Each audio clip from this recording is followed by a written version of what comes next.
Welcome to the Fourth Branch program. Glad you can make it. I am MD. This program is dedicated exclusively for those with common sense, a spirit of patriotism, and a determination for a more perfect union. Stay tuned as we begin the discussion of a very important, interesting, and enlightening topic. Hope to hear from you soon. Happy listening.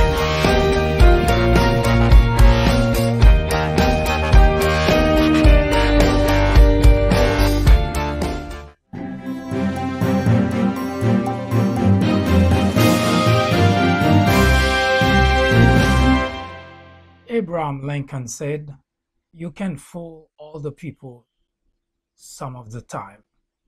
Some of the people all the time. But you cannot fool all the people all the time." Lies, deception, corruption, scandal, obstruction of justice are all in the menu in the current administration. What's troubling, however, is the fact that Republican members in the legislative body have also joined the executive branch to help in the destruction of our institution, the trampling of our Constitution, and the ignoring of the rule of law. They have embarked in a campaign of deception and lies, and have thus thrown members in the Republican Party in complete ignorance. Ignorance is the biggest threat to any democracy. It is, however, the ignorance of the ignorance which represents the greatest danger to society. It is what turns an ignorant man into a lunatic. Thus lies the danger, the peril even of a man, a community, a state, a country, yes, even a society. John F. Kennedy, the 35th President of the United States, said that the ignorance of one voter in a democracy impairs the security of us all. Indeed, it does. We've seen it, have we not? We've witnessed it. We are all living it, are we not? All men are born ignorant. Many have chosen to stay and live in ignorance. Only a few recognize ignorance is indeed the root and stem of all evil and choose to be ignorant no more. Hello everyone, I am MD and this is the Fourth Branch program. First, a warning. This program is not suitable for all audiences. I repeat, the content of this program is not for everyone. To find out if it's suitable to you, answer the following two questions. Question 1. Would you entrust your teenage daughter to a non-rapist? Question 2. Would you have a non-pedophile cared for your toddler? Once again, question 1. Would you entrust your teenage daughter to a non-rapist? Question 2. Would you have a non-pedophile cared for your toddler?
your time is up, obviously.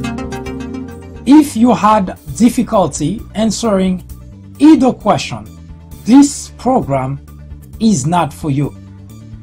If you answer yes to either or to both questions, this program is definitely not for you.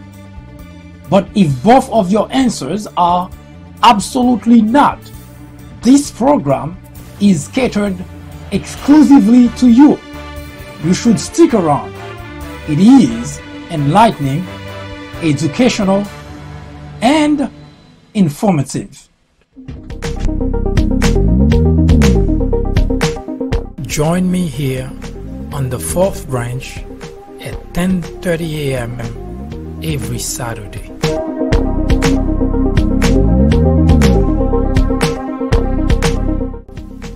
And every weekday at 2 p.m.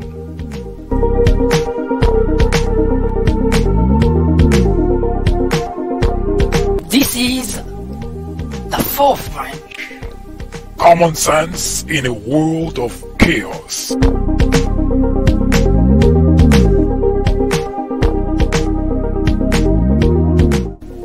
This program will resume in just a moment.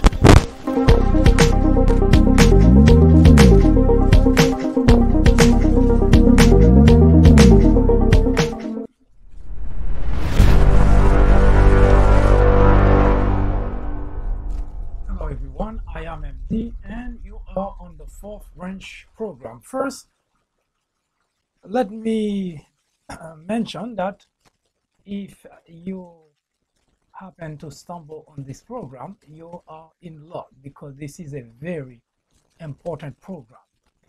It is a program which debates issues, social, political, which impact our lives, be it a group or the whole nation.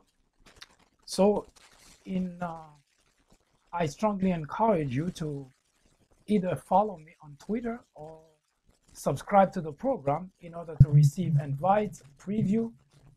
So each time we're on, we can send you 2 or 3 minutes prior to the program that the program is about to start. So you can follow along. We call it be part of the solution. We will be talking today about two very important topics, our democracy and race relation in America. We have been talking about those two issues for the past few weeks. We had conducted introduction. There are at least 5 or 6 video of introduction which provide the basis for the program. And we already started with the introduction on the race relation as well on our democracy has been under attack. So we strongly encourage you to join us every day at 2 p.m. and of course on weekend every Saturday at 10:30 a.m. So we hope you stick around. We have a very interesting program for you. Here is the information for you to follow me on Twitter. It is my Twitter handle, which is the first line, which is @mducheny, and of course my Facebook page and the YouTube channel. The YouTube channel is where we have all the archive of all the past programs. So I strongly encourage that you follow me on Twitter in order to continue to receive our invite for this program. So stay with us and we'll be right back after a quick announcement. I am MD, host of the fourth branch program, inviting you to join me every Saturday at 10:30 a.m. and every weekday at 2 p.m. for discussions of social political issues and to dissect the meaning and the importance of current events as well as to understand topics of legislations.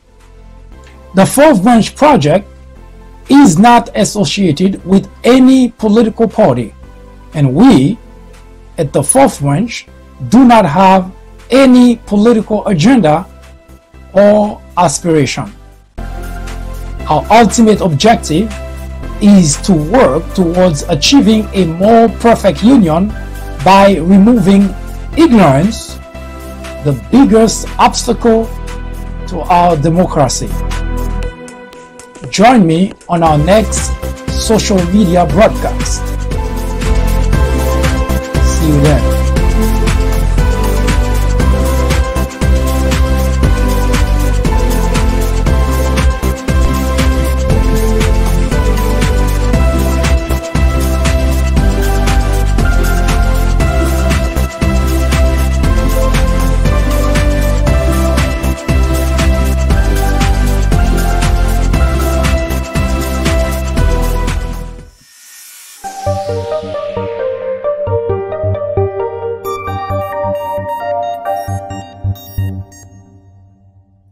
The past few weeks we have been talking about how our democracy in America has been in serious jeopardy. Because most everything in this country is translated into a fight between two major political parties, it makes it all the more difficult to resolve any issue, even when the issue itself is very simple.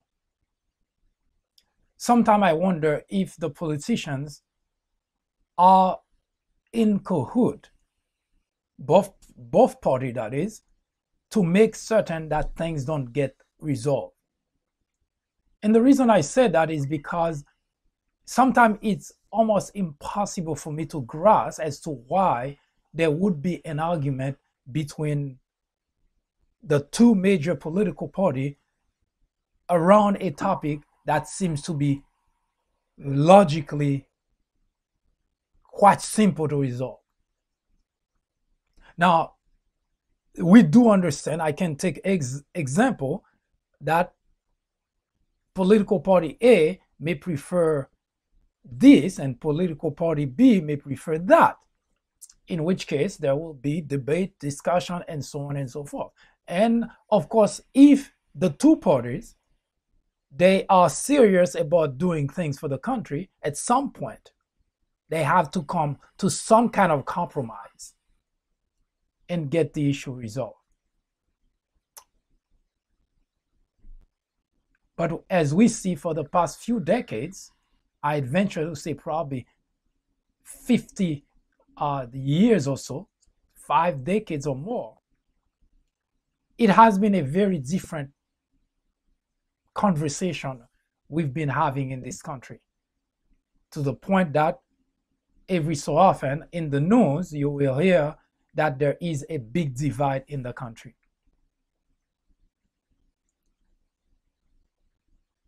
Now, I'm not going to try to address every single topic that should be easy to resolve.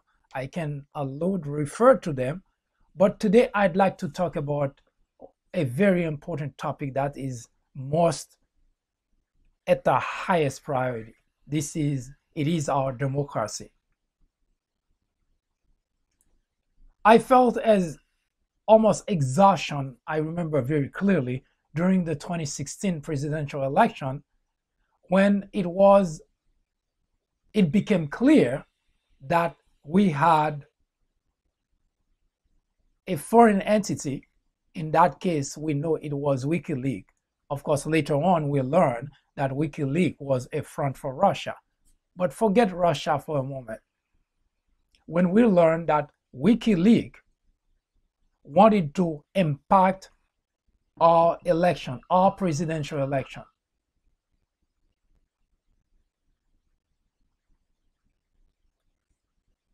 I scream at the top of my lungs for all Americans, regardless of which party you belong to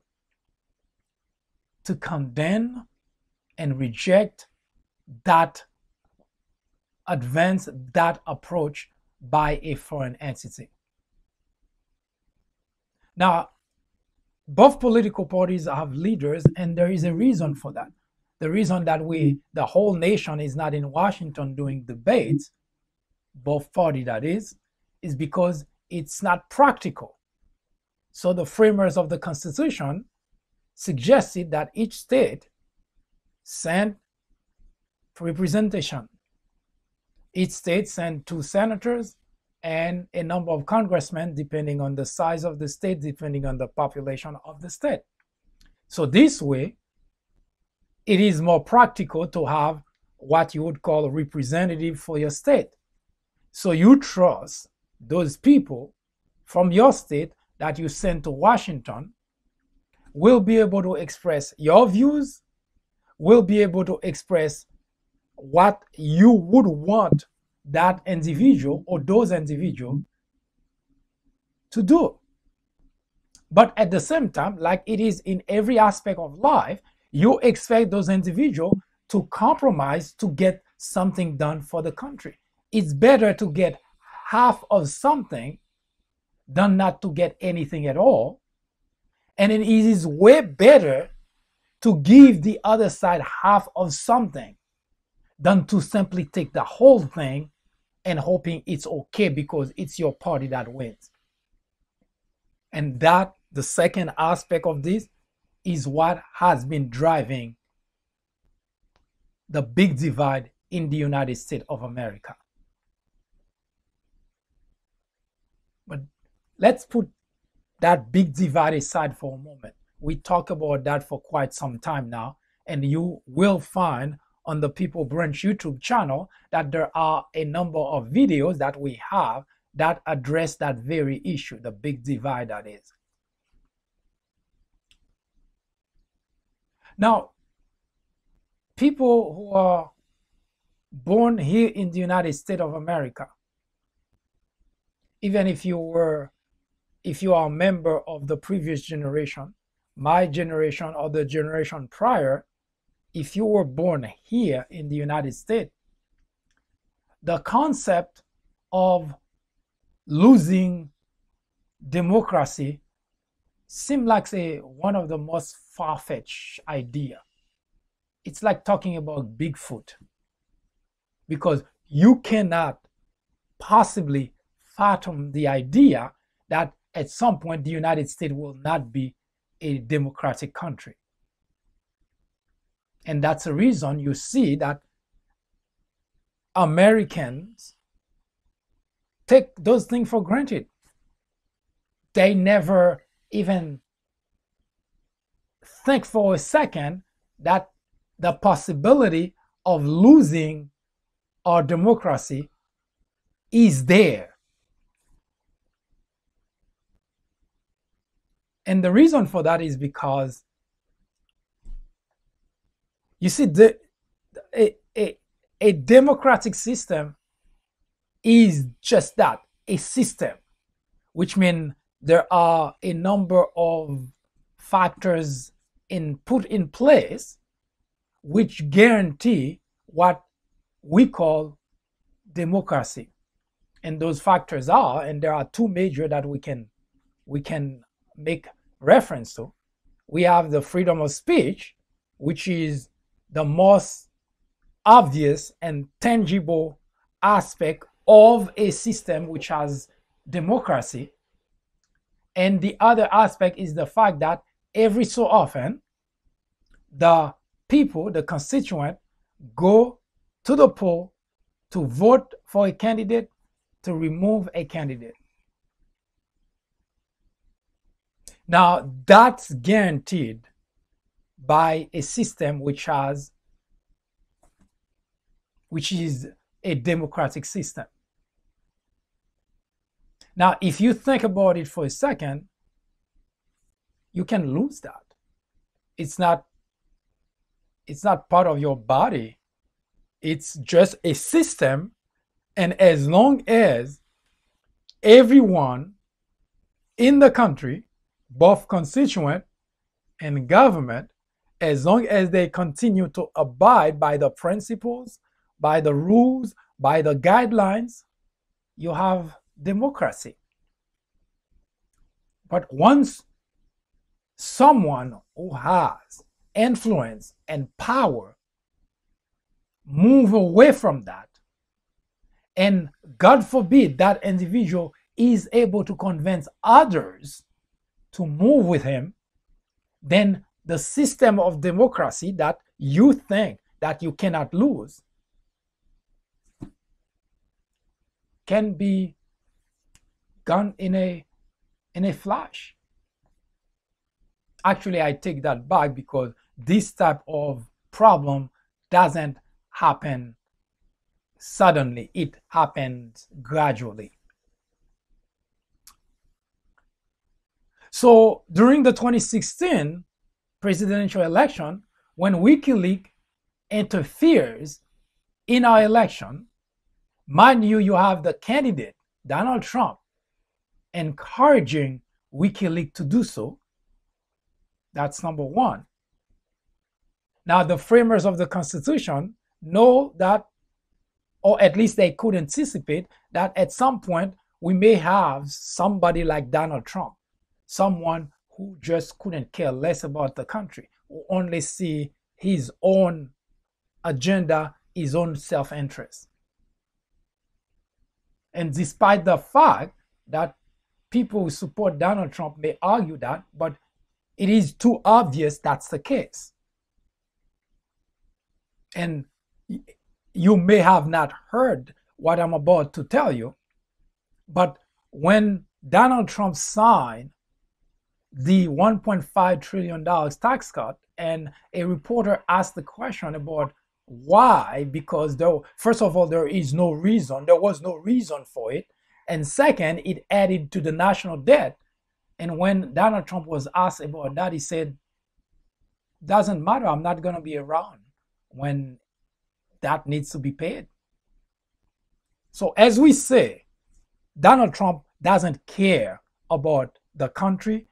He doesn't care about the constituent. He doesn't care about the people who support him.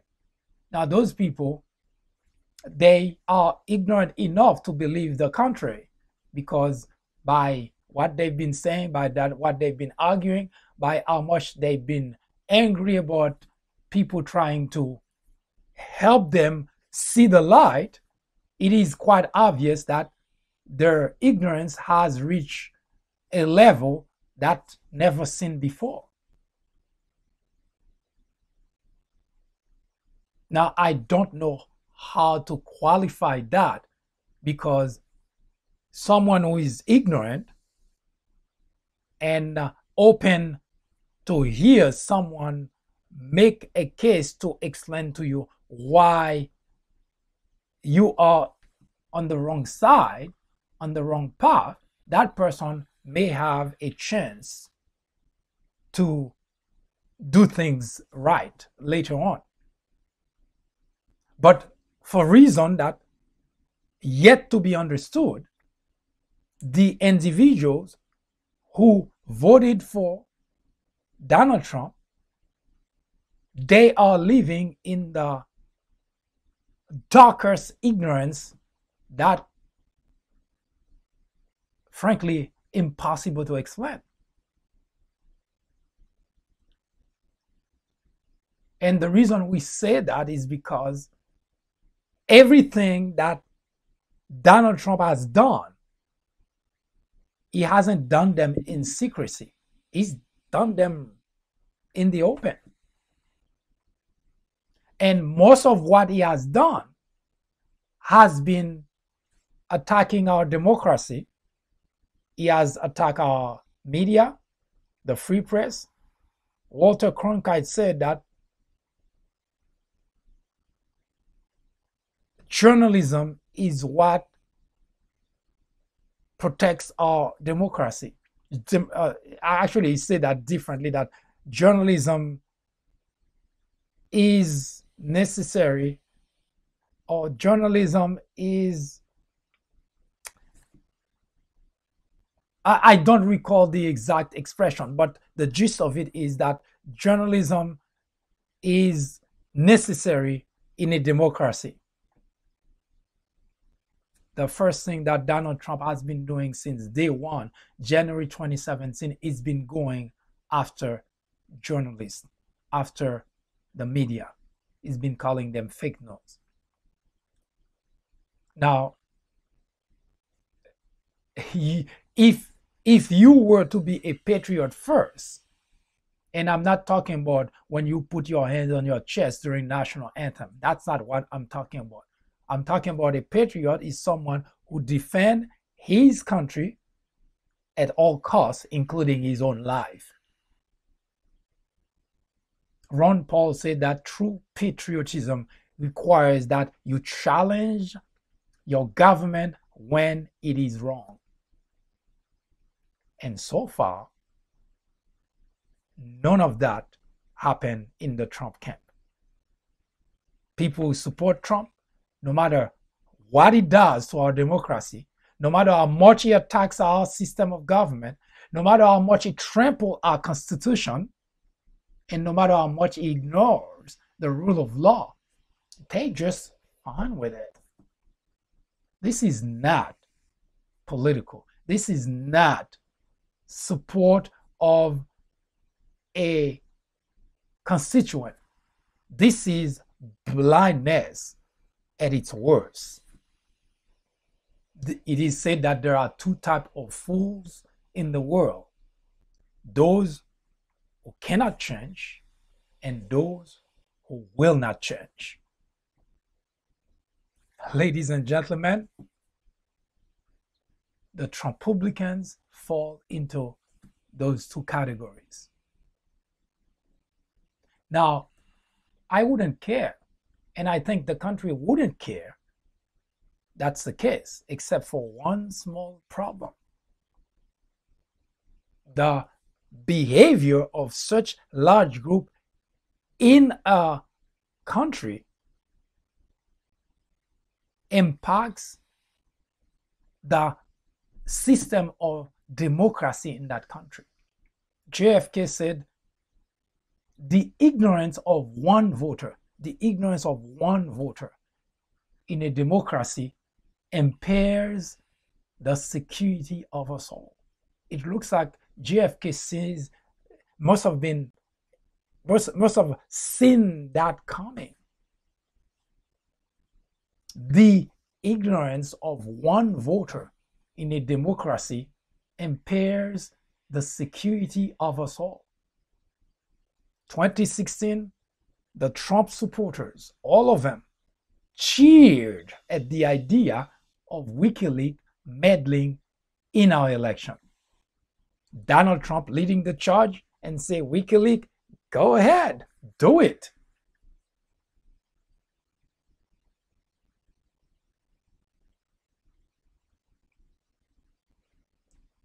Now, the framers of the Constitution, seen this moment happen,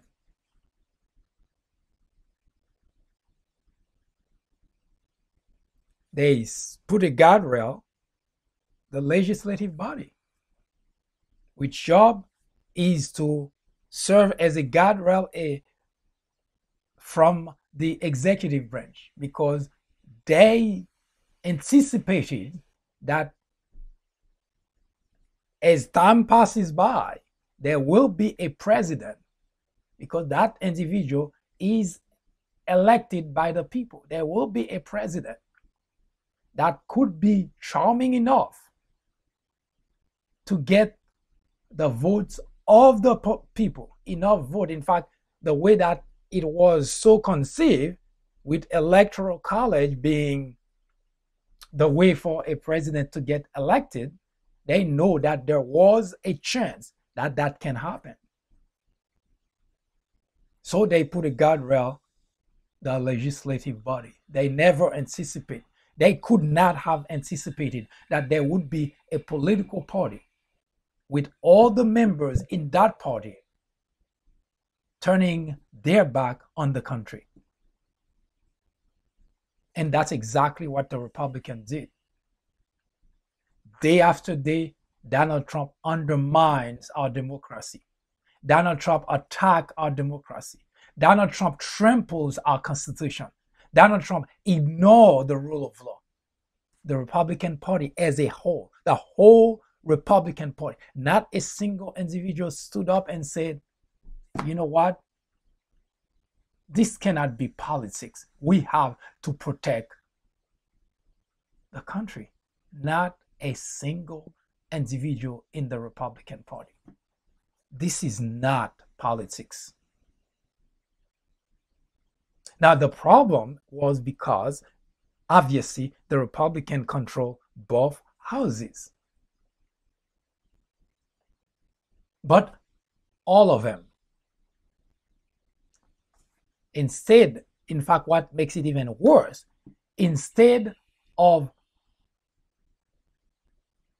doing the job for which they were elected, which is to be the guardrail against an executive branch running amok, a number of them join.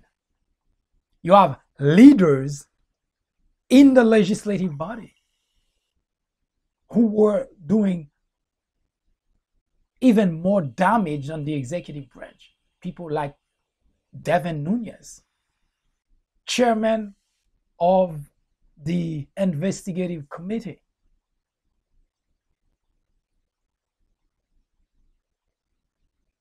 Was the one undermining or helping the Trump administration to undermine rule of law, to undermine our Constitution, to undermine our democracy.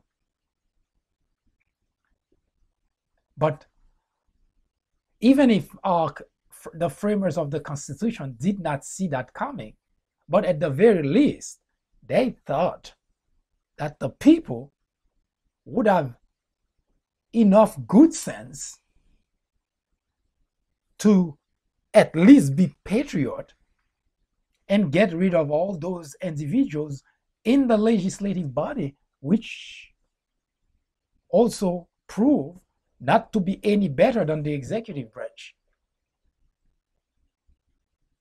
But what I believe the framers could not see is the fact that the very people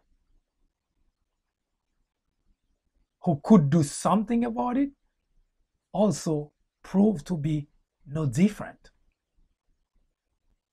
As far as they're concerned, the country can burn down as long as they get what they want. Them be democracy in the country. Them be the Constitution. Them be the rule of law. That's not politics. Because you can say whatever you so wish about.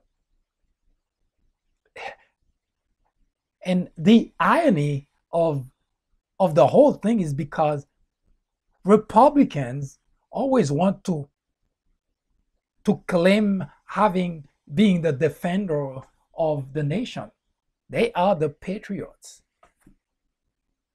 For the longest, they have deceived the United States of America. Now, for the people, I'm not saying it's okay, but we expect leaders, people we put in those type of position, to at least show that they have, at the very least, a shred of patriotism left in order to protect our republic. Because it is beyond understanding that all the members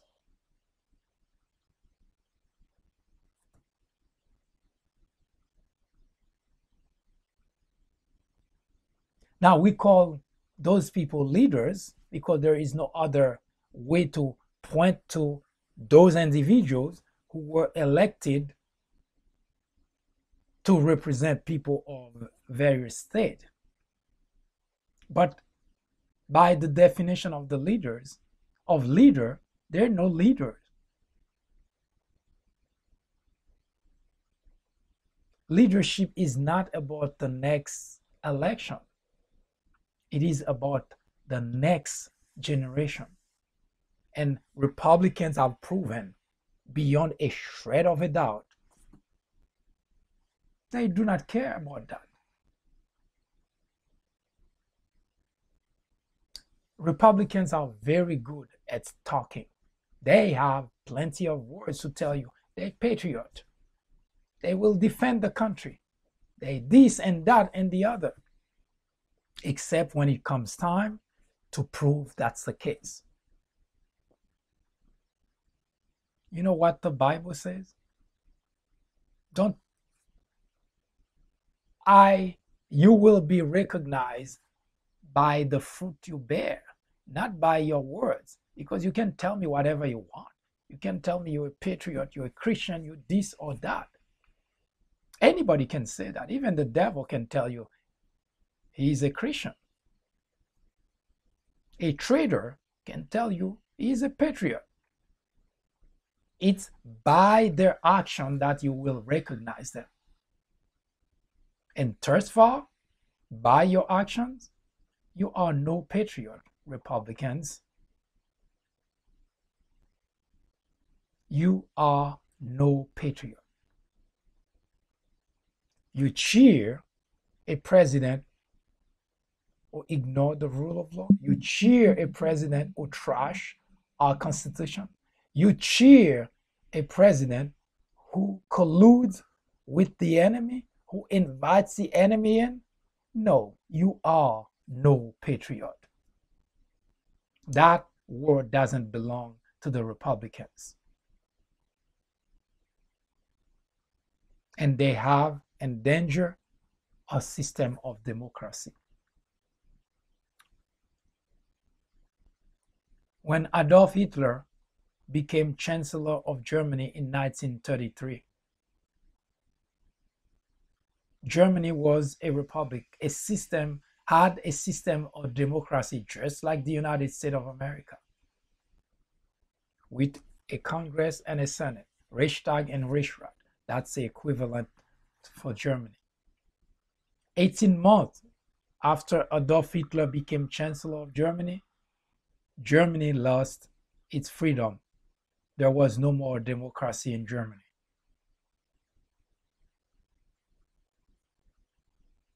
It didn't happen overnight. It happened gradually. So I must say, when I see that many ignorant people making that big of a difference in the country, it is chilling, because the aftermath is devastating. It is not something that you can look at and just shrug it off. There is only one United States of America, which means both ignorant, who cannot see beyond their nose, and those who are trying the hardest to preserve the little dignity that the country has, that makes America the envy of the world, all on the same boat.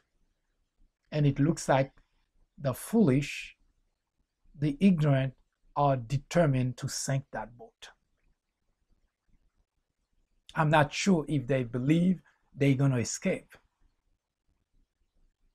When Adolf Hitler became the monster that the world knows, the people who supported him, who cheered him, they were all under the exact same predicament as everybody else.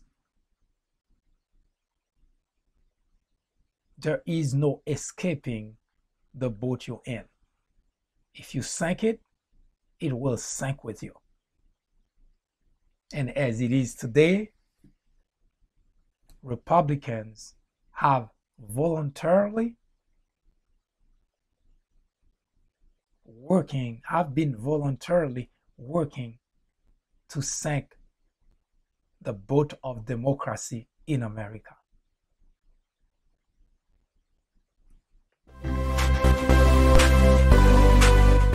I am MD, host of the Fourth Branch program, inviting you to join me every Saturday at 10:30 a.m. and every weekday at 2 p.m. for discussions of social political issues and to dissect the meaning and the importance of current events, as well as to understand topics of legislations. The Fourth Branch Project is not associated with any political party, and we at the Fourth Branch do not have any political agenda or aspiration. Our ultimate objective is to work towards achieving a more perfect union by removing ignorance, the biggest obstacle to our democracy. Join me on our next social media broadcast. See you then.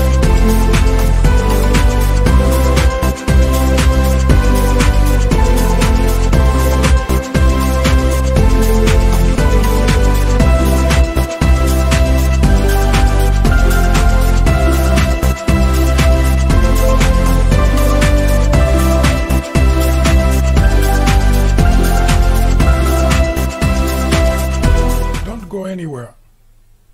The Fourth Branch program will return in just a moment. After reading several books based on presidents and on Obama specifically, I found that they're typically partisan.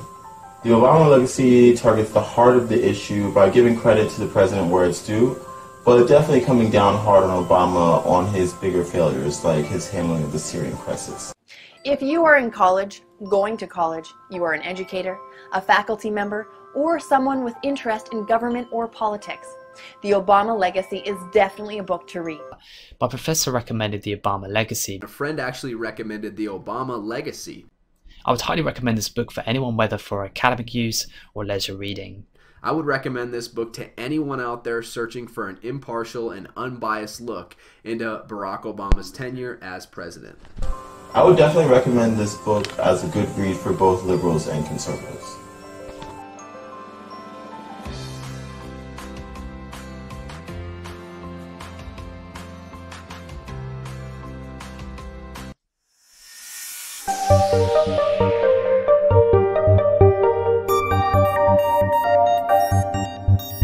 Race relation in America. War on Blacks is a topic which discusses race relation in America, and the title is picked to point fingers at the casualties that blacks have been inflicted on.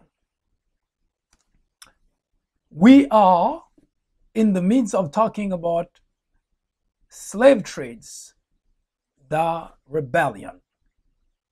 Now, for those of you who have not seen this program before, I will say that all the previous programs are archived on the People Branch YouTube channel. So if you go to People Branch YouTube channel, you will find that there are several videos that are already on that very topic. We will not discuss in great detail every time that we start the program as to what this is about, but we will make the following statement. We are well aware that there are two groups of whites in the nation. There are millions of whites who are racist, who are bigots, and who discriminate. And there are also the other group, millions of whites who are not racist, who do not discriminate. Thus, the big issue in the discussion of race relation. Now, I want to put the emphasis on the fact that the group that discriminate and the group that has millions of racists is not a small group. And that's the reason we have the problem of racism and discrimination in the United States. And we are not referring to the white nationalists, and we are not referring to the KKK either. That group is a very small group, and I would venture to say has very little impact.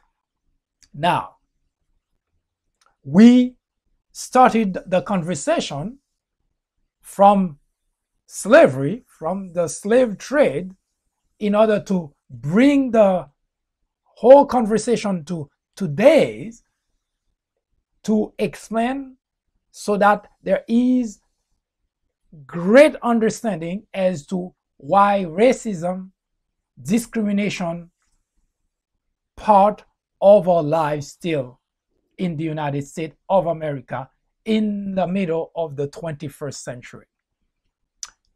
Now, nobody expected, or at least it is shocking to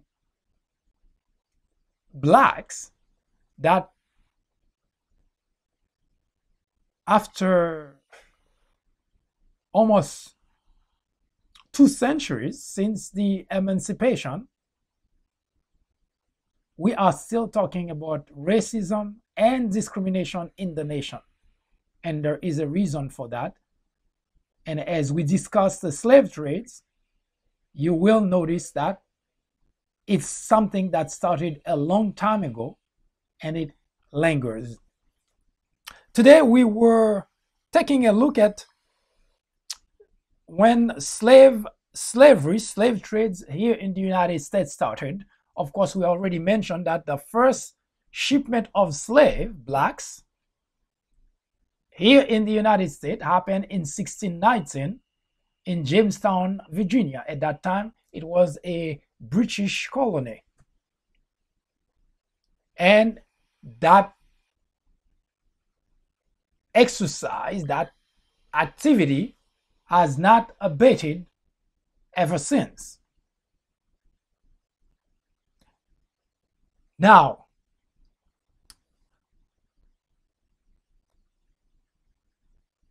between the time it started, 1619, that's for the United States. Slave trade did not happen in 1619, but the actual slave trade here in the United States officially started with the delivery of 20 blacks that captured from Africa and dropped here in the land. Now, from 1619 to 1865, which was the official year that it was proclaimed, signed, executive order, and act by Abraham Lincoln, that slavery was over. I said official. That doesn't mean slavery was over, but officially, the country said, that's it. That's the end of it. Now, I have to point out that, as I mentioned before, that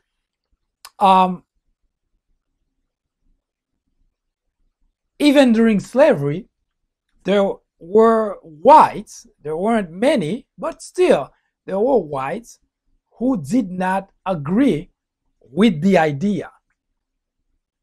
Abraham Lincoln was one of those whites. Abraham Lincoln, the 16th president of the United States, who signed the executive order to put an end to slavery. Yes, he did not have slaves. Even his parents did not have slaves. So,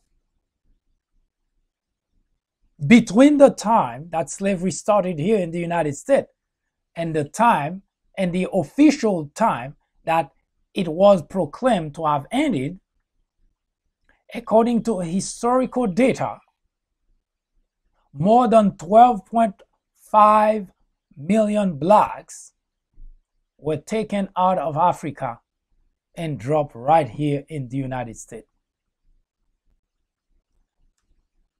18th century alone, there were over 6 million blacks that were stripped away from Africa and brought right here in the United States.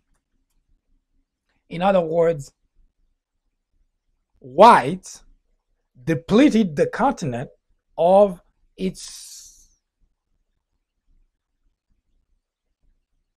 power, manpower, those people who actually have the health, the strength to work the land, agriculture, to make sure that the continent flourished. War on blacks started a long time ago. Now, since I've started this program, I have had some backlashes. Some people say they're not going to watch as one of the way for them to, I guess, boycott it. Other people just tell me that there is no such thing as war on blacks. Different individuals have their different ways of fighting against the idea of exposing the war on blacks. And I think I must have mentioned that, ironically, you will find that the whites who are most likely to oppose this program are of the same caliber, the same cloth as the whites who fought with their lives to keep slavery around. They are the racists, the bigots, and those who discriminate. That's why to them talking about it is not pleasant. That's why they reject the idea.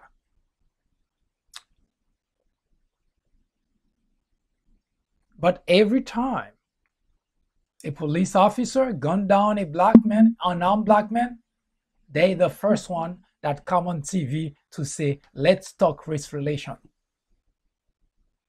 It's a way to suppress the conversation, because as long as they bombard the airwave and say, we need to talk about race relation because that's a problem, that's a problem. So they suck the airwaves. A couple of days later, everything died down. And then waiting for the next police officer to execute another black man so that they can come back again. Race relation, this program is meant to keep this conversation on the forefront so that we know exactly what is causing this problem, where it came from, and how to go about solving it. Unless you understand the problem, you cannot solve it. And that's the premise of this program. Now, back to slave trade. But first, an announcement. Hi, I am MD, host of the Fourth Branch program. War on Blacks is a new topic added to the Fourth Branch programming in order to discuss the intricacies, the complexities of race relations in America. The goal is threefold. 1, to bring attention to the various forms of prejudice, discriminations, and racism in the country. 2, to expose the undeniable presence of such in every aspect of life and every corner of our society.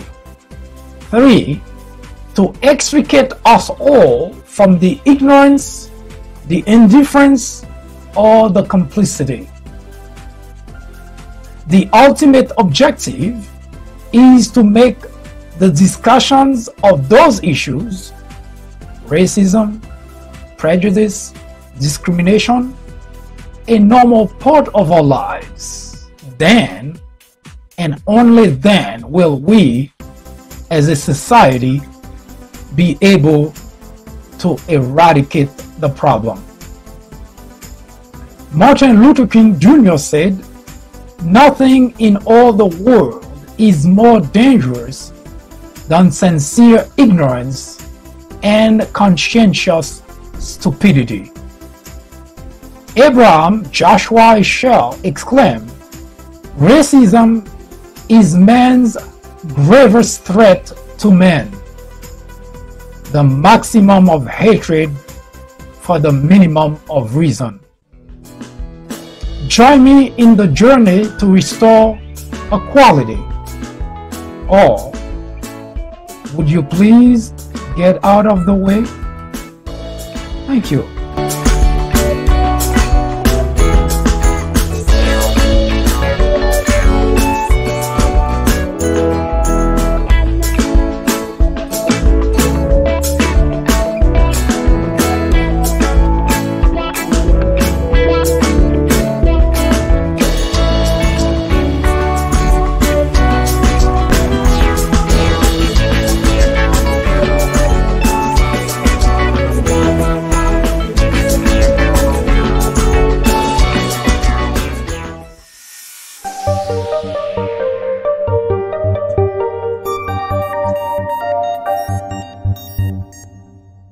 Slave trades. Between 1619 and 1865, there were at the very least 5 generations. It could be 4, could be 5, depending on where exactly you came from. And between 1865 to today, you can put another 3 to 4 generations. So in total, we would say that between the time slavery started and today, at least 10 generations have happened. Well, I should say between 8 to 10 generations. In other words,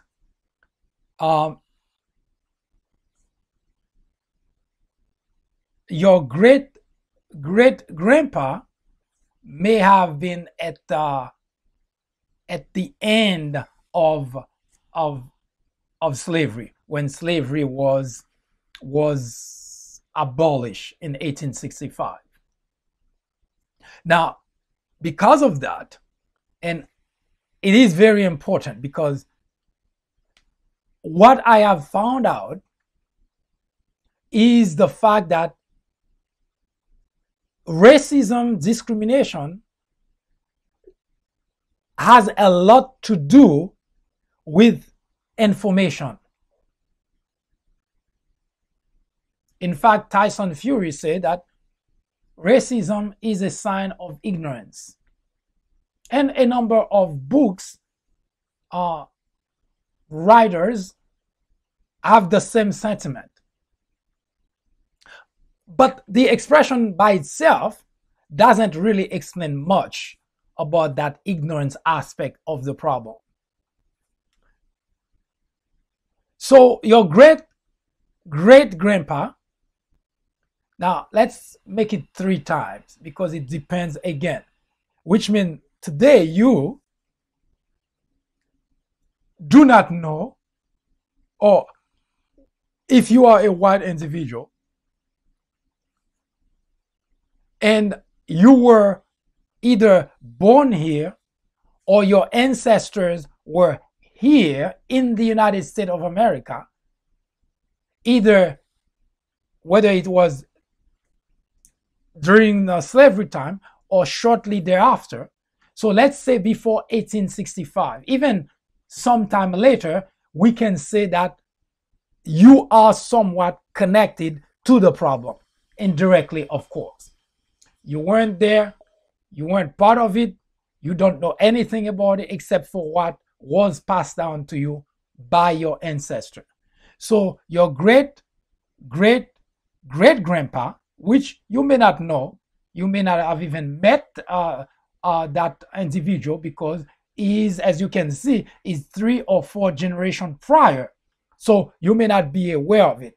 We are the team is working on doing some rendering to kind of give timeline and visual, which will make it a little bit easier when I talk about those periods, so that it can really be very obvious.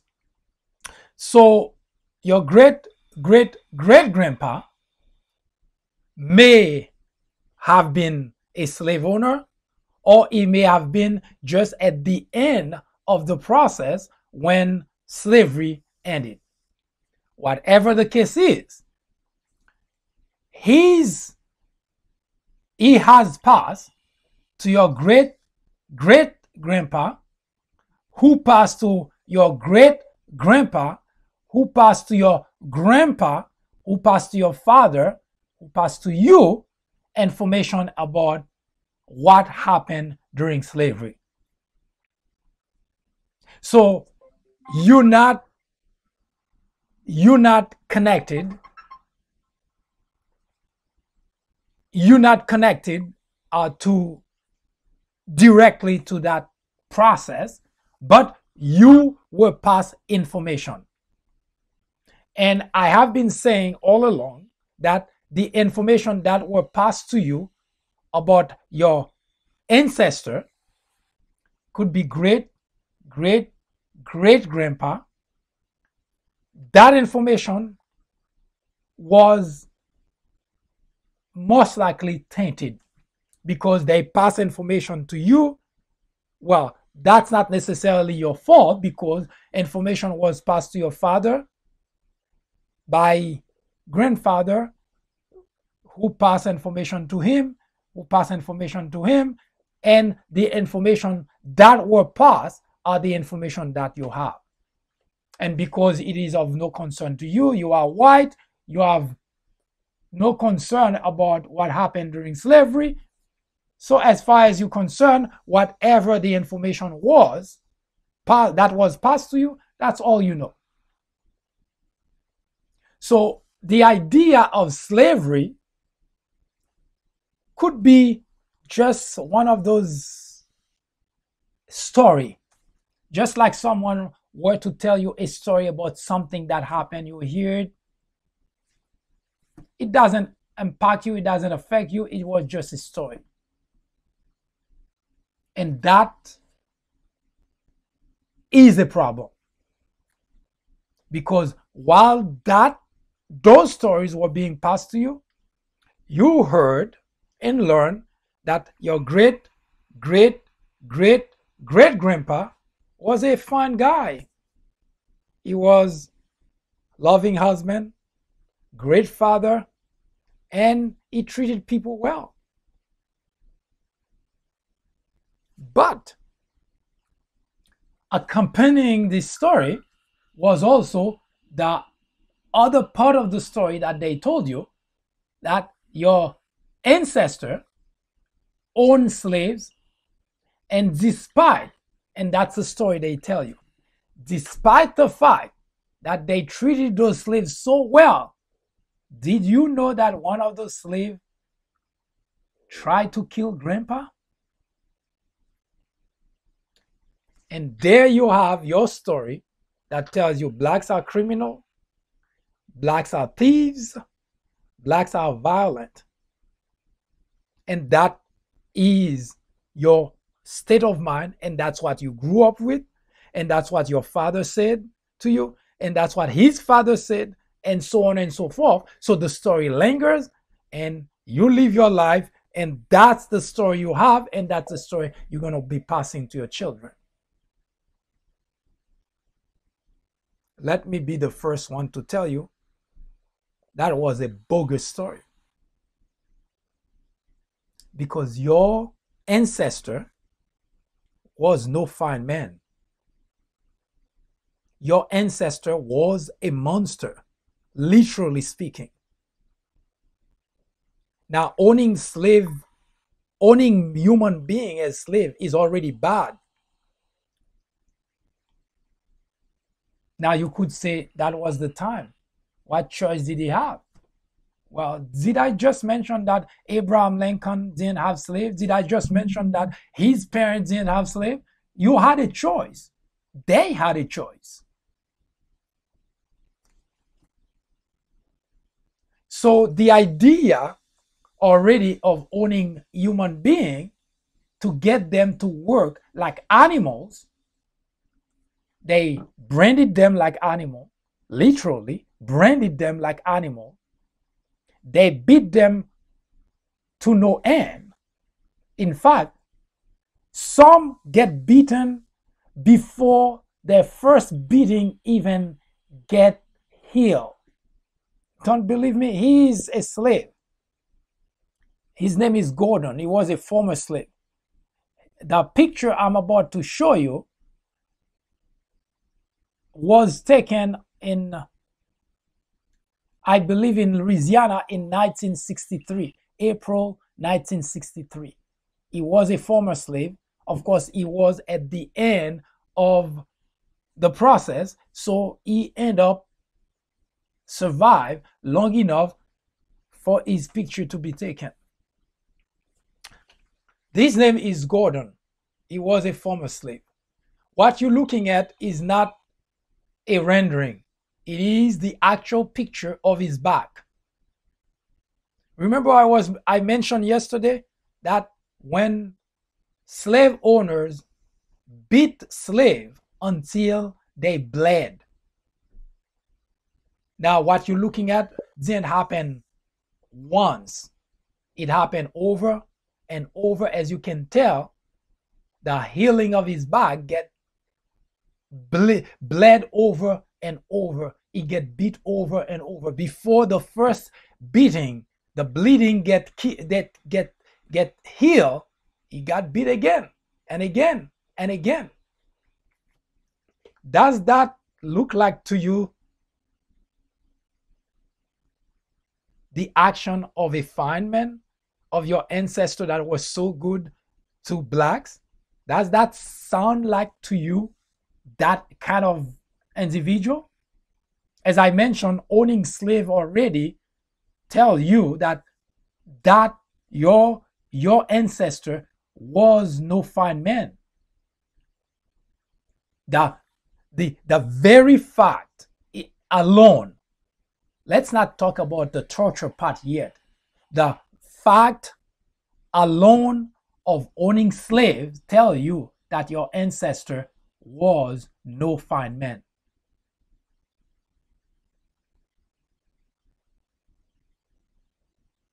Now, the reason I showed that to you is because as we debating the rebellion, so you understand that, first of all, the owning of human being like product, like merchandise, was already bad. But they get tortured on a regular basis by the slave owners. Yes, I already say I understand that you weren't there. It was great grandpa. We calculated it's between 8 to 10 generations to today that this predicament happened. So which means you heard stories, you weren't there. Even your great grandpa may have not necessarily been part of it, but your great grandpa heard stories and passed it down. And as you know, when stories are being passed down, they're being embellished, and they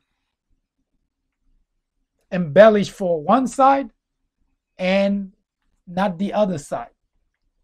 So when your great grandpa tells the story to your great grandpa, who will tell the story to your grandpa and to your father and to you, you can rest assured the story that were told to you and that lasted and that become part of your family, the story was meant to do one thing and one thing only.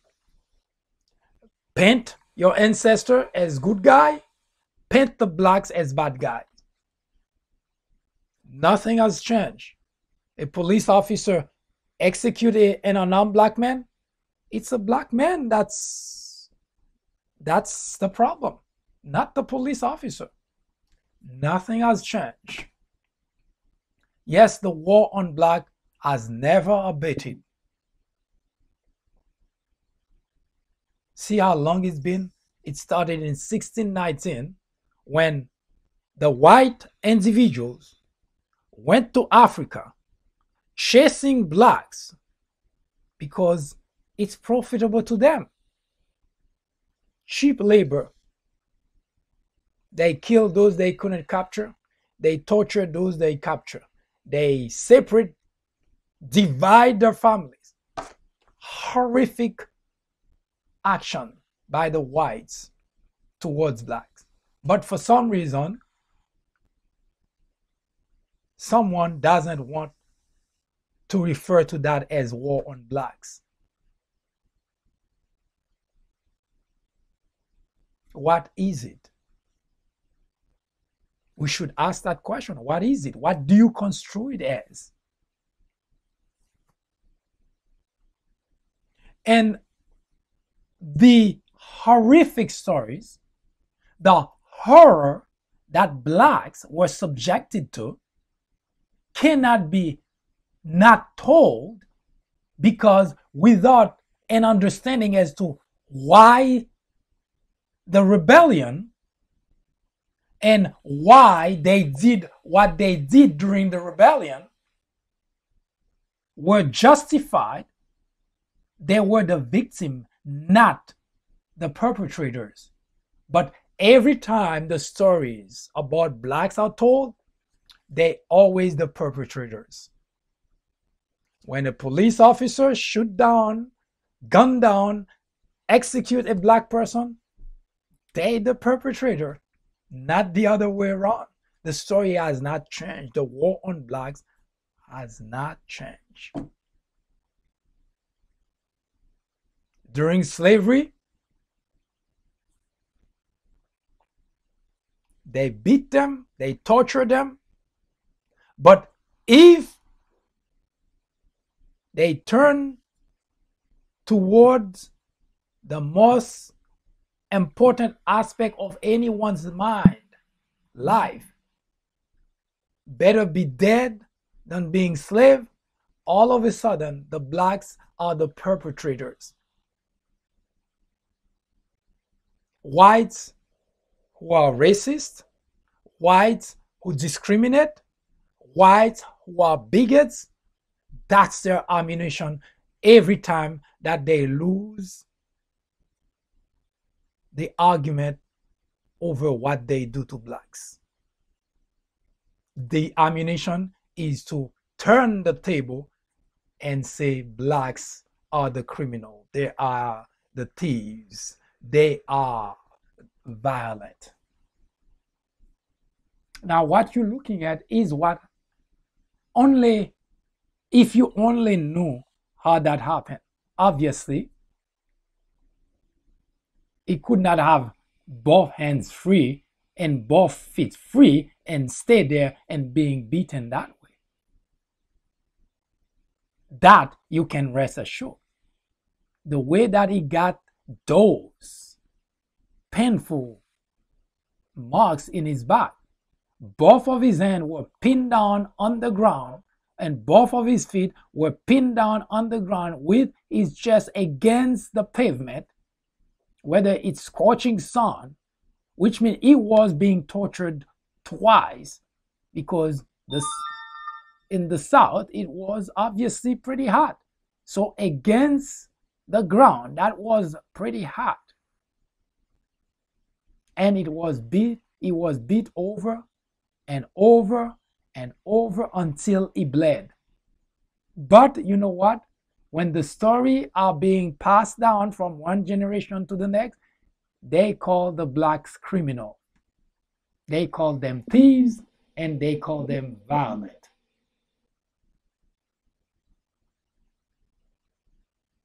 And that's the story you grew up with. That's the story that was told to you because grandpa was a nice guy. But the blacks, My God, violent people. And unfortunately, that's the story that spread across the South, and which a number of individuals who left the South and traveled to the North carries with them. And that's why you see today, we may also have white who are racist in the North, because it used to be in a confined part of the country, because the story are told from one generation to the next, but they were mostly in the South. With technology, transportation, and so on, now there is migration of people from different backgrounds in different parts of the country. And those people still exist. They no longer just in the South, they everywhere in the country. You meet them at your workplace, you meet them at the supermarket, you meet them on the street. They are the police officers who indiscriminately execute black men. In the past, they used to kill, execute without any problem. No account. And today, guess what? Same story. They execute an unarmed black man. The judge, it was a black man. Yes, the war on black has not abated. But that war is not just a physical war. It is a psychological war on blacks. And as I mentioned, the casualties are not just physical. There are emotional casualties, physical casualties, psychological casualties, and financial casualties.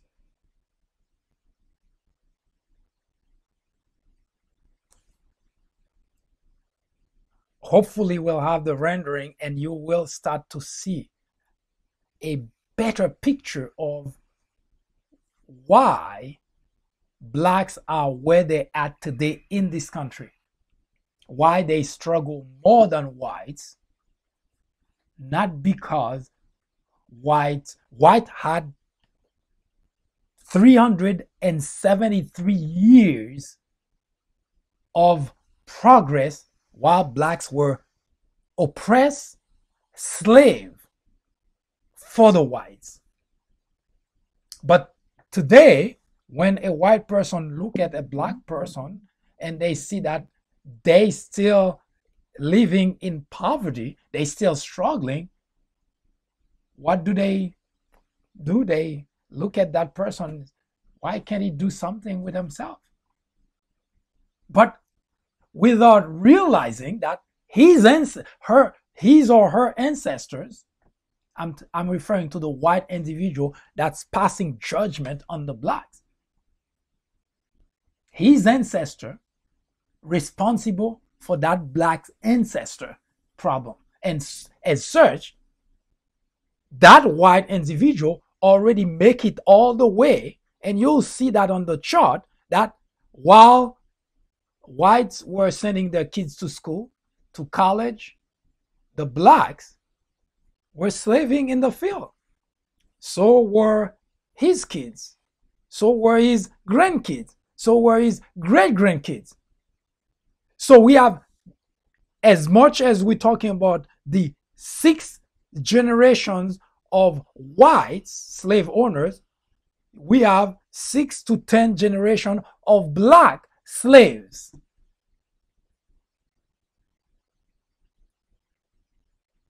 So the war on blacks, while the whites responsible for the predicament blacks are in, and they also the one blaming blacks for the predicament they're in.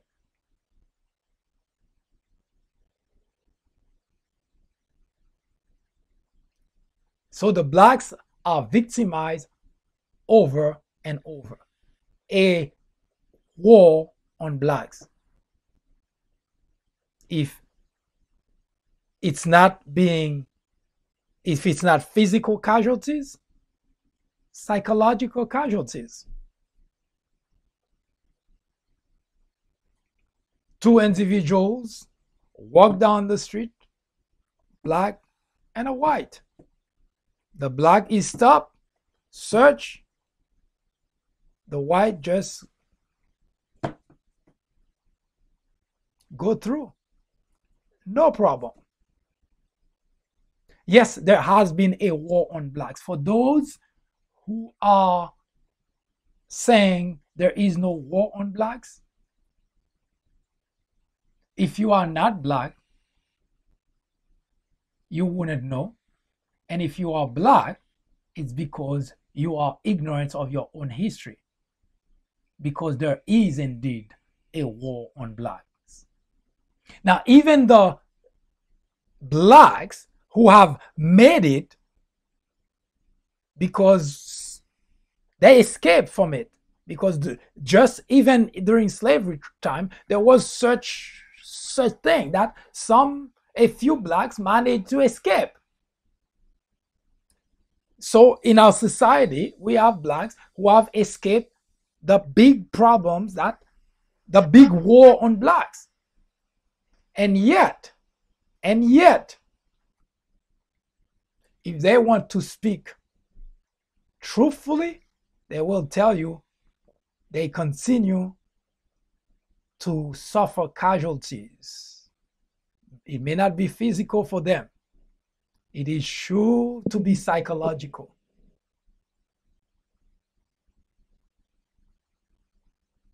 Not too long ago, actually less than a year ago, Tyler Perry, you may know Tyler Perry as the gentleman. He is a producer.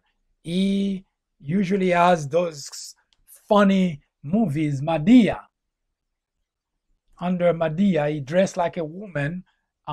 He played different parts. Sometimes he dressed like an old woman and talked like a one. He may still on the Oprah channel. I believe that Oprah may have contracted with him. So he's a successful man in Georgia. Not too long ago, he was pulled over, ordered on the ground with his hand behind his back for one reason and one reason alone, because he is a black man who is driving a luxury car. He was humiliated for no other reason than being black. And if you tell me there is no war on blacks, it's either because you're white, you don't know, or you're black, you're ignorant of your own history. There has been a war on blacks, and it has not abated. And there is no cure for a disease unless it is recognized and understood. And this is what this program is for.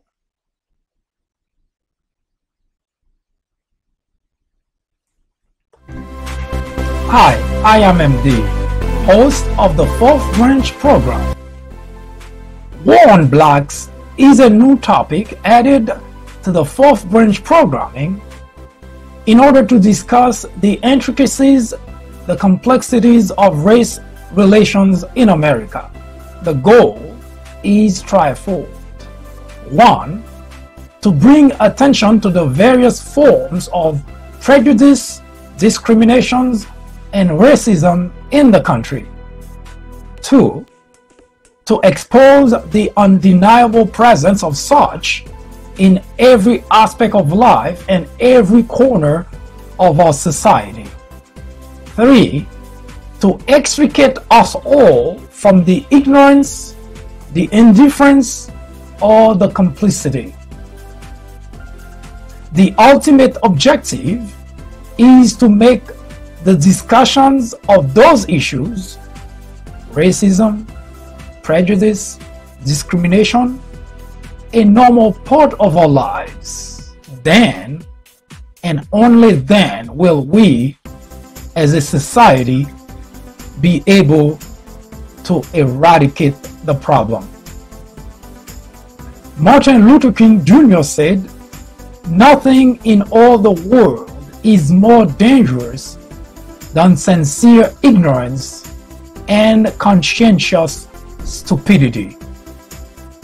Abraham Joshua Heschel exclaimed, "Racism is man's gravest threat to man, the maximum of hatred for the minimum of reason."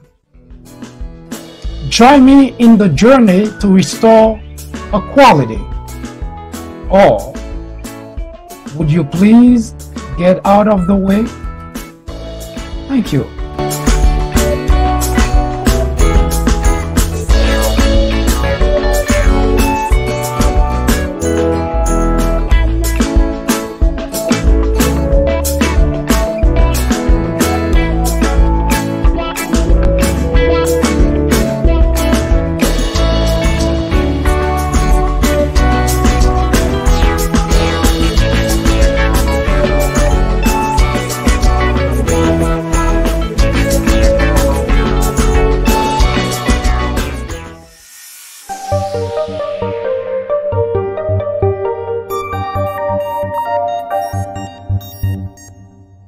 For those of you who have not seen this program before, I would like to re-emphasize the fact that War on Blacks is a race relation program.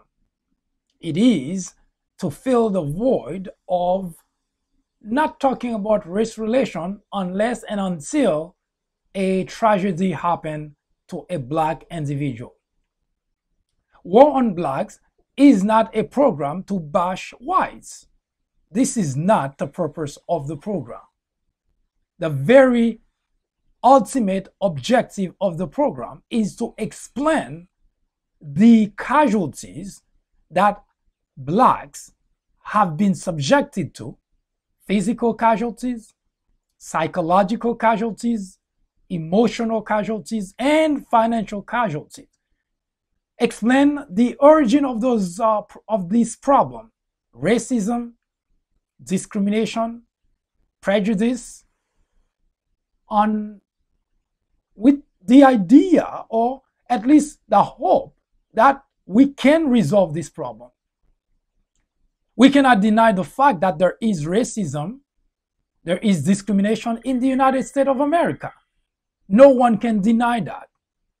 No one can deny the fact that this is not something just a few people, a few whites have. If that were to be the case, we would not have that widespread racism and discrimination in the country.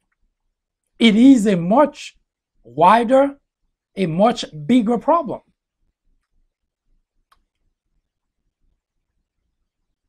As mentioned before, we have millions of whites who are racist, who discriminate. And we also have millions of others who are not racist, who do not discriminate. And that's what makes the discussion of race relation a very sensitive and a very difficult issue to discuss. But that doesn't make it less necessary to talk about it. And until, for Blacks in general, that's a way for them to learn the history, because a number of Blacks don't know their own history. And for whites who always blame Blacks for their predicament, they too can learn the history, and they can find out that they may also be responsible for the problem. As I stated before, unless we understand the problem, we cannot solve it. We cannot provide a solution to the problem. As such, it is very necessary and important to go back to slavery in order to understand not only the predicament Blacks were in, but also understand what happened beyond slavery. Now, I would like you to join me tomorrow, because I would expose to you this interesting fact that there was still slavery 100 years after the emancipation. Yes, after it was officially recognized that blacks were no longer slaves, here in America, there were plenty of slaves working for whites. 100 years later. And the purpose is to show not only that when slavery ended, what did white people do in order to continue to oppress blacks, and why today we still have racism, we still have discrimination, and most importantly, why the war on black has not abated. I thank you for spending the time with me, and I hope this information was important to you. At the very least, it provides you some form of education on this matter. I hope you can join me again tomorrow at 2 p.m. when we continue the conversation on race relation in America. I hope you have a good afternoon or a good evening, whichever that happened to be. Good day. I am MD, host of the Fourth Branch program, inviting you to join me every Saturday at 10:30 a.m. and every weekday at 2 p.m. for discussions of social political issues and to dissect the meaning and the importance of current events, as well as to understand topics of legislations. The Fourth Branch Project is not associated with any political party, and we at the Fourth Branch do not have any political agenda or aspiration. Our ultimate objective is to work towards achieving a more perfect union by removing ignorance, the biggest obstacle to our democracy. Join me on our next social media broadcast. See you then.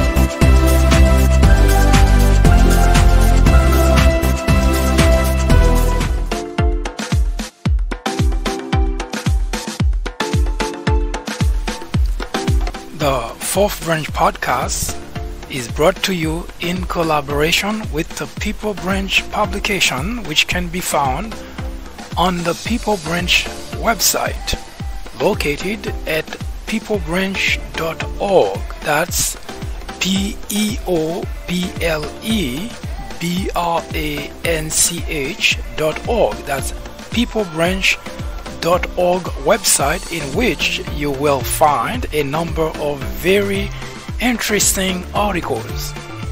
My name is Mike Duchesne, MD for short. I hope you have a great afternoon or a great evening, whichever it happens to be. Hopefully you can join me again next time for another interesting episode of this podcast. That was the Fourth Branch, live from New York. Good day.